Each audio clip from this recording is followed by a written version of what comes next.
Sir sir 1 रुपैयाँ दिनु न। तिमीलाई लाज लाग्दैन बाटोमा बसेर 1 रुपैयाँ माग्नलाई? अनि तेरो जब 1 रुपैयाँ माग्नको लागि म अफिसै खोलेर बसौँ अब? कुरा गर्छ सीमा झेक्ने। म्याम 1 रुपैयाँ दिनुहोस् न म्याम। खै बेबी 50 रुपैयाँ देऊ त। 50 रुपैयाँ? 50 रुपैयाँ होइन, 1 चुक्को पनि दिन्न ल। मेरो पैसामा मोज गरेर अझ मेरै अर्डर लेख्न हान्दिने? तिम्रो के औकात थियो?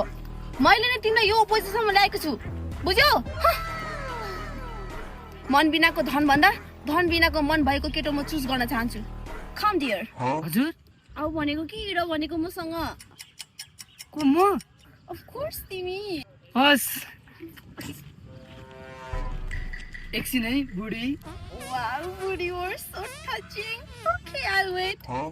हजुर पर्खिन्छु भनेको के तिमीलाई? ए हस्,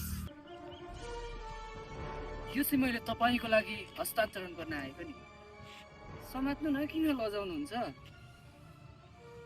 किनभने भोलिदेखि मेरो काम तपाईँको भयो नि त।